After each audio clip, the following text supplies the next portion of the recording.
Assalamualaikum warahmatullahi wabarakatuh. Bismillahirrahmanirrahim. Innal hamdalillah nahmaduhu wa nasta'inuhu wa nastaghfiruh wa na'udzu billahi min shururi anfusina wa sayyiati a'malina. Man yahdihillahu fala mudilla lahu wa man yudlil fala hadiya lahu. وأشهد أن لا إله إلا الله وحده لا شريك له وأشهد أن محمدا عبده ورسوله. يا أيها الذين آمنوا اتقوا الله حق تقاته ولا تموتن إلا وأنتم مسلمون. يا أيها الناس اتقوا ربكم الذي خلقكم من نفس واحدة وخلق منها زوجها وبث منهما رجالا كثيرا ونساء واتقوا الله الذي تساءلون به والأرحام إن الله كان عليكم رقيبا. يا أيها الذين آمنوا اتقوا الله وقولوا قولا سديدا يصلح لكم أعمالكم ويغفر لكم ذنوبكم ومن يطع الله ورسوله فقد فاز فوزا عظيما. أما بعد فإن أصدق الحديث كتاب الله وأحسن الهدي هدي محمد صلى الله عليه وعلى آله وسلم.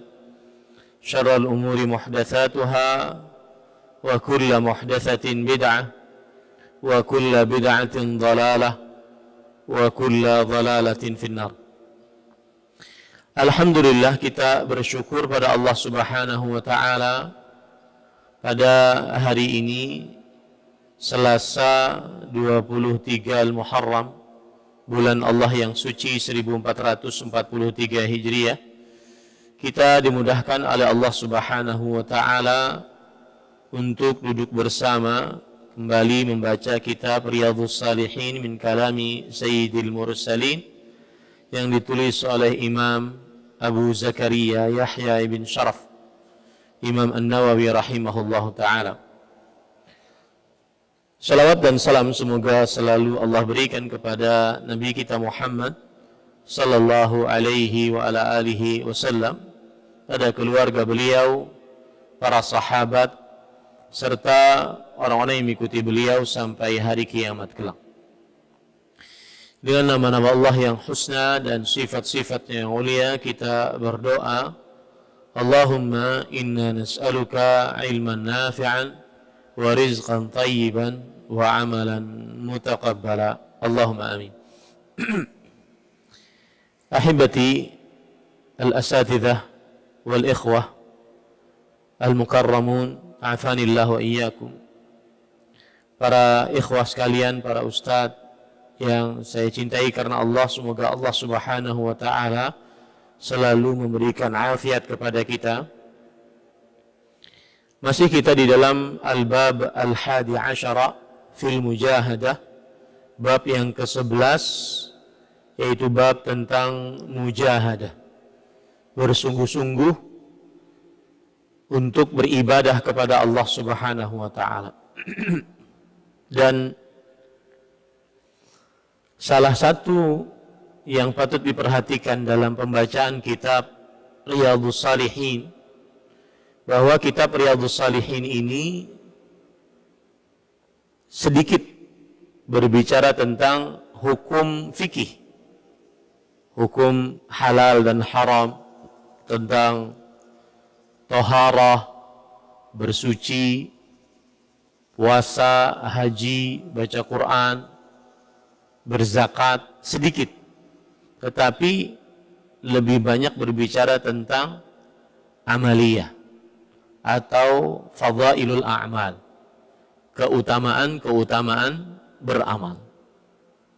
Nah, harus ada dalam benak kita bahwa kalau kita belajar kitab Riyadhus Shalihin, maka kitab ini membicarakan tentang anjuran-anjuran untuk beramal dan cegahan-cegahan untuk menjauhi hal-hal yang dilarang dalam agama.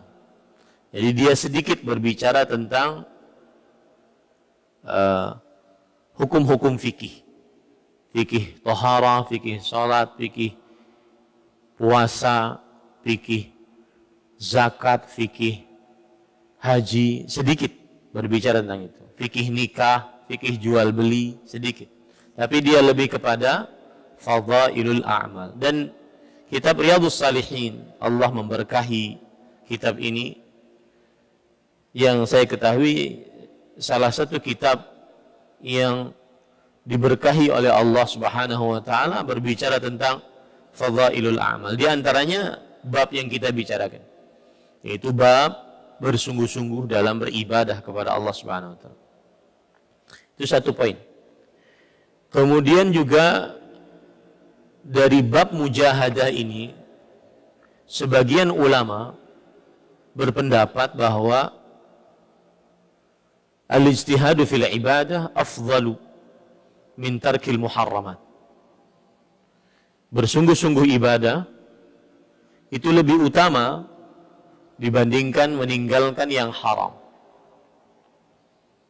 Orang bersungguh-sungguh untuk mengerjakan sholat 5 waktu, berusaha di saf yang pertama, terutama dalam keadaan normal, kemudian berusaha hadir setelah azan dikumandangkan, bisa mengerjakan sholat tahiyatul masjid, kemudian duduk di antara azan dan iqamah, berdoa, mempersiapkan diri untuk sholat berjamaah, lebih utama dibandingkan meninggalkan yang haram. Karena tarkul muharram ma lahu illa tark, wa ammal amalu salih fa bil ijtihad wal mujahadah. Karena yang namanya meninggalkan yang haram cuma sekedar meninggalkan. Semua orang jika diberi petunjuk oleh Allah mudah untuk meninggalkan, tidak perlu usaha. Adapun mengerjakan kewajiban perlu usaha. Bangun malam, harus tidur cepat, tidak boleh begadang, menyediakan waktu untuk beribadah, untuk baca Quran. Ada usaha. Ada usaha. Makanya berijtihad, beribadah menurut sebagian ulama lebih utama dibandingkan meninggalkan yang haram. Lebih besar pahalanya dibandingkan meninggalkan yang haram. Dan meninggalkan yang haram pun itu harus dengan niat meninggalkan sampai dia dapat pahala. Kalau cuma meninggalkan yang haram tanpa niat meninggalkan karena mungkin dia tidak punya kesempatan, maka tidak diganjar pahala. Antum sekarang duduk di masjid, nggak ada niatan untuk meninggalkan yang haram, tapi pada saat yang bersamaan untuk meninggalkan yang haram, meninggalkan zina, khamar, judi, syirikan, membunuh, antum tinggalkan. Tapi saat ini antum tidak ada niat untuk meninggalkan, karena memang tidak ada niat, karena memang tidak ada kesempatan, fala yu'jar alaih, maka tidak dipahalakan atasnya. Nah, ini yang patut diperhatikan saat membicarakan bab mujahadah. Kemudian yang ketiga, sebelum kita masuk kepada dalil, bahwa salah satu yang indah di dalam agama Islam selama kita hidup di dunia, salah satunya adalah bermujahadah dalam beribadah. Mengerahkan usaha, kekuatan dalam beribadah kepada Allah. Entah itu sholat, puasa, bersedekah atau zakat, atau berhaji. Salah satu nikmat terindah di dunia adalah seseorang bermujahadah untuk untuk mengerjakan amal saleh dan bermujahadah untuk meninggalkan yang haram. Bagaimana seseorang mempersiapkan diri untuk sholat malam yang sudah lama dia tinggalkan, nggak pernah bangun malam, dan itu aib bagi seorang penuntut ilmu. Apalagi sampai dia tidak pernah bangun sama sekali. Maka dia bersungguh-sungguh. Sudah mutar waktunya, jam 9 harus tidur, jam 10 harus tidur. Kemudian sediakan jam beker, suruh bangunin sama istrinya. Ternyata semua la yang fa'ala ya. Ternyata semuanya tidak bermanfaat. Tetap nggak bangun. Oke, coba besok lagi. Bangun 5 menit sebelum azan. Itu pun kebelet pipis. Coba lagi besok lagi, lumayan bangun. Nah, di situ lezatnya mujahadah. Di situ lezatnya beribadah kepada Allah. Contoh yang lain lagi, bersedekah. Lezatnya mujahadah dalam bersedekah. Makanya Rasulullah SAW ketika ditanya, ayyus sadaqati a'zamu ajran, sedekah apa yang paling besar pahalanya? Beliau mengatakan, juhdun muqil. Sedekah yang dikeluarkan saat seorang dalam keadaan sulit, muqil, dan dia dan dalam keadaan sedikit hartanya. Dalam riwayat yang lain, anta saddaq wa anta sahihun syahihun takhshal faqra wa ta'murul ghina. Bersedekah dalam keadaan kamu sehat. Biasanya orang sehat tuh mau jalan-jalan, mau makan-makan, mau happy-happy lah kalau sehat. Dan dalam yang akhirnya menimbulkan sifat bakhil. Takut miskin, ingin kaya. Tapi dia sedekah juga. Nah, itu perlu mujahadah. Nah, ini makanya para ikhwan yang dirahmati oleh Allah, salah satu nikmat dunia adalah seseorang bermujahadah dalam beribadah kepada Allah. Baik itu fi'lu ma amara Allah bih atau tarku ma nahahallahu an. Atau baik itu meninggalkan, mengerjakan apa yang diperintahkan atau menjauhi apa yang dilarang. Perlu usaha. Usaha itu yang disebutkan oleh Syekhul Islam Ibnu Taimiyah rahimahullah, inna fid dunya jannatan man lam yadkhulha lam yadkhul jannatal akhirah. Di dunia itu ada sebuah surga. Siapa yang tidak masuk ke dalam surga dunia, tidak akan pernah masuk ke dalam surga akhirat. Apa itu surga dunia? Mujahadah. Bermujahadah, yaitu bersungguh-sungguh beribadah. Rela capek-capekan demi Allah.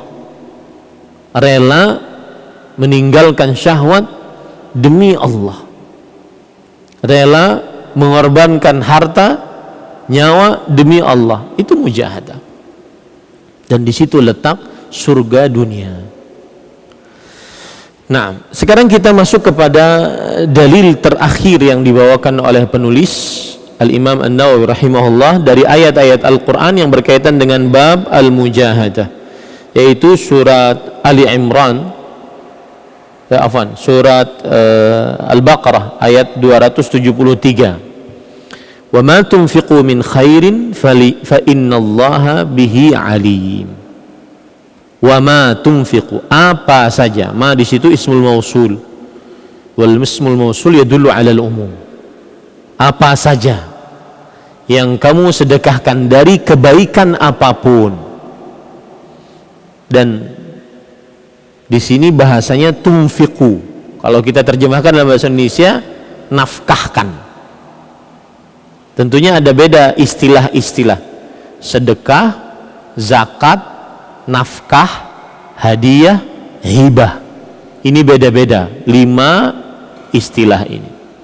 Dan ayat Al-Quran sering memakai kata-kata tunfiqu, anfaqa yunfiqu, nafkah, nafkah. Bisa dia berarti sedekah, bisa berarti zakat, bisa berarti nafkah. Sedekah adalah pemberian kepada orang lain berharap pahala dari Allah, dan hukumnya sunnah. Zakat adalah sedekah yang wajib. Sedangkan nafkah adalah sedekah yang wajib kepada orang-orang yang di bawah tanggung jawab, seperti anak, istri, orang tua jika mereka sudah tua dan tidak bisa menghasilkan pekerjaan atau rezeki, gaji, tidak ada gaji. ataupun adik laki-laki yang belum baligh atau adik perempuan yang belum menikah. Itu batasan-batasan nafkah kepada adik. Dan itu orang yang wajib dinafkahi karena di bawah tanggung jawab. Min khairin. Jadi sedekah, zakat, nafkah, hadiah pemberian kepada orang lain yang dicintai, entah berharap pahala ataupun tidak. Hibah, pemberian kepada orang lain, baik dicintai ataupun tidak, berharap pahala ataupun tidak. Itulah perbandingan antara sedekah, nafkah, zakat, hadiah dan hibah. Dan ayat Al-Quran sering memakai anfiqu, anfaqa yunfiq, nafkah.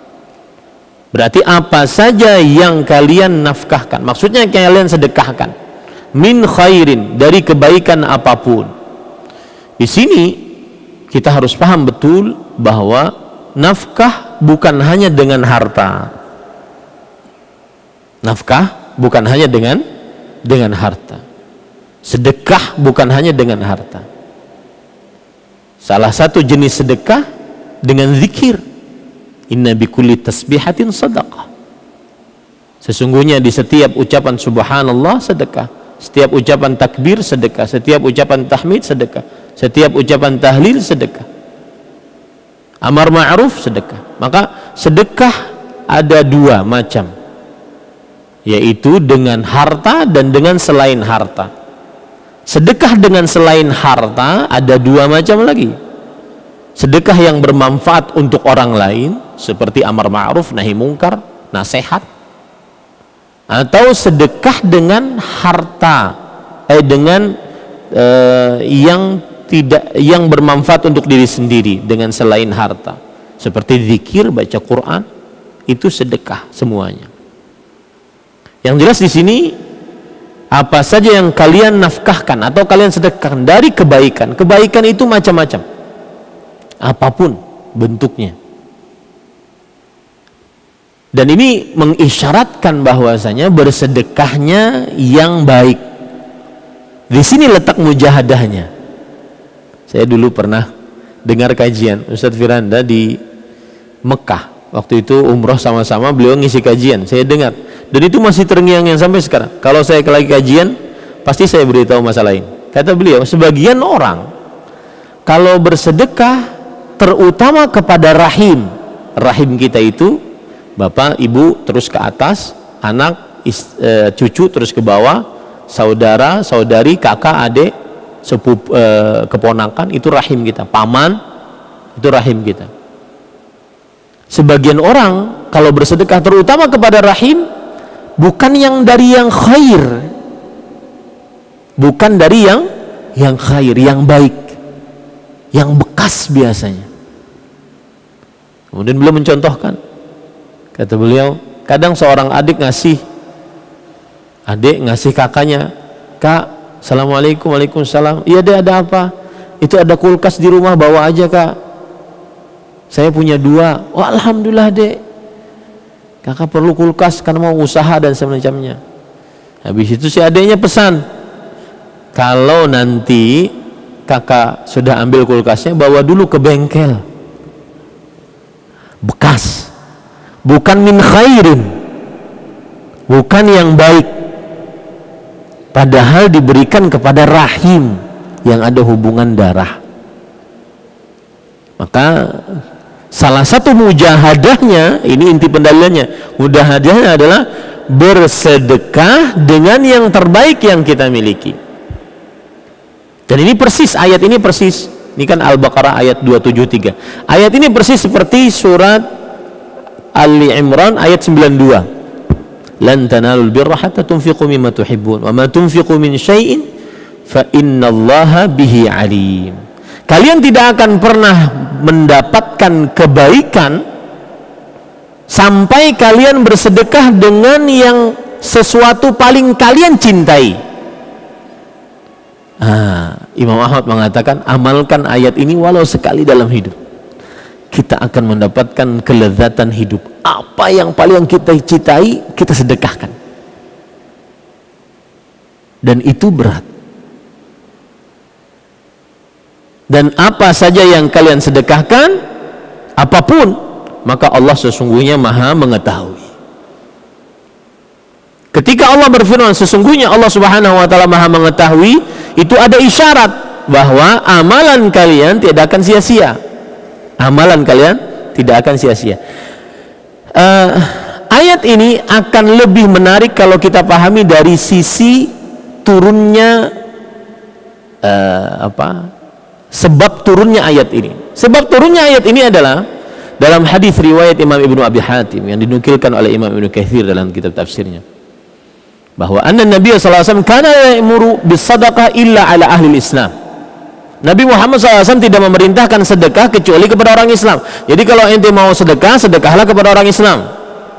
Jangan sedekah kepada orang musyrik, meskipun itu kerabat. Maka turunlah ayat ini. Apa saja yang kalian sedekahkan dari kebaikan, maka Allah mengetahuinya. Ada isyarat. Artinya apa? Kalau Allah mengetahui, pasti diganjar pahalanya. Ya. Meskipun bersedekah kepada orang kafir, pasti Allah mengetahuinya. Pasti Allah memberi ganjaran atasnya. Bahkan meskipun sedekahnya salah. Kan tuh ada tuh. Dulu saya tinggal di Banjarmasin. Biasanya ada komplotan orang miskin. Mereka keganggang gitu ya. Nanti dikasih satu datang yang lain, kasih satu datang yang lain. Dan anehnya tuh datang ke rumah kita aja, nggak datang ke rumah yang lain gitu. Padahal rumah yang lain lebih kaya gitu.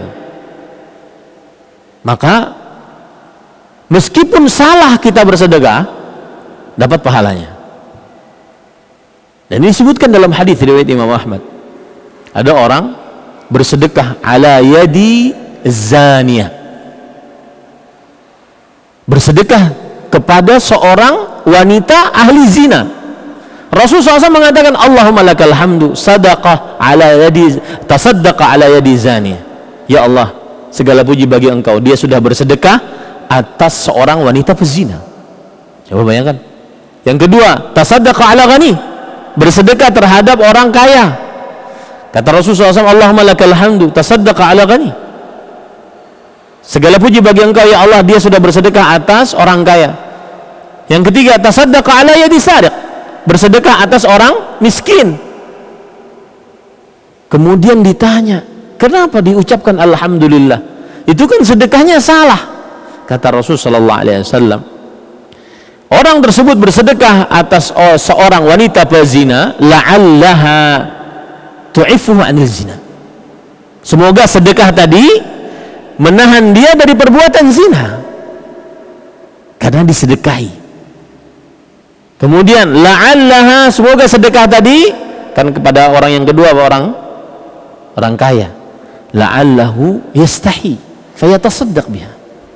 Dia mungkin malu, oh saya orang kaya masa disedekahi, akhirnya dia bersedekah. Kemudian kepada orang yang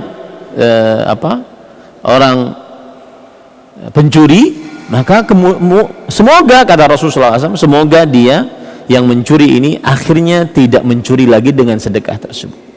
Intinya apa? Bersedekah bagaimanapun kepada siapapun, asalkan dia niatan karena Allah Subhanahu wa taala dan bukan untuk i'anah 'alal ma'siyah, bukan untuk menolong dalam kemaksiatan, maka dia dapat pahalanya. Ya, kalau seandainya menolong dalam kemaksiatan tidak boleh, karena sebuah kaidah yang sangat masyhur dalam agama Islam, wala ta'awanu 'alal itsmi wal 'udwan. Jangan tolong-menolong dalam kebaikan dan jangan tolong-menolong dalam dosa dan permusuhan. Nah, itu jadi inti dari dalil ini adalah bahwa orang harus bermujahadah saat bersedekah. Bagaimana bentuk mujahadahnya? Bersedekahlah dengan apa yang baik dan apa yang paling dia cintai. Maka di situ letak indahnya bersedekah. Di situ letak bermujahadah. Kalau orang kaya bersedekah, punya duit ratusan triliun, bersedekah 1 juta satu hari, ringan bagi dia. ringan bagi dia. Ada orang miskin punya tabungan cuma 2 juta, entah bulan depan dia bisa makan atau tidak, padahal ada keperluan lain. Ada orang minjem duit sama dia, ketika dia pinjamkan itu, nah ini yang disebutkan oleh Rasul sallallahu alaihi wasallam, oleh Allah Subhanahu wa taala, lan tanalul birra hatta tunfiqu mimma tuhibbun. Kalian tidak akan pernah mendapatkan kebajikan. Al-birru kalimatun jami'ah yadullu ala al-khair al-azim. Bir tidak akan pernah mendapatkan al-bir. Dia adalah kata yang mengumpulkan seluruh jenis kebaikan. Ya, sampai kalian bersedekah dengan apa yang kalian cintai, sukai. Di situ letak mujahadahnya. Terutama nih, beberapa hari ini mungkin kalian melihat status-status saya tentang istri, ya. Terutama terhadap orang yang di bawah tanggung jawab, istri, anak. Jangan kasih yang sekedarnya. Ini ibu-ibu senang dengar kajian ini. Tapi begitulah syariat Islam. Ya, bakhil itu orang yang menahan dari memberi padahal dia dimintai dan dia sanggup. Lebih bakhil, lebih engken dari bakhil namanya syahih. Syahih pakai shin, bukan pakai sad. Syahih yaitu engken, bakhil terhadap orang yang di bawah tanggung jawab, engken terhadap istri, terhadap anak. Ini para ikhwah. Maka salah satu amalan para suami adalah memberikan yang terbaik untuk para istrinya, dan di situ terdapat berkah. Di situ terdapat berkahnya. Semoga yang disampaikan bermanfaat. Sebenarnya saya ingin masuk kepada hadis yang pertama, tetapi waktunya tidak cukup. Padahal hadis yang pertama sangat menarik. Mudah-mudahan bisa disambung oleh al-ustadz yang lain. Sallallahu nabiyana Muhammad walhamdulillahi rabbil alamin. Wassalamualaikum warahmatullahi wabarakatuh.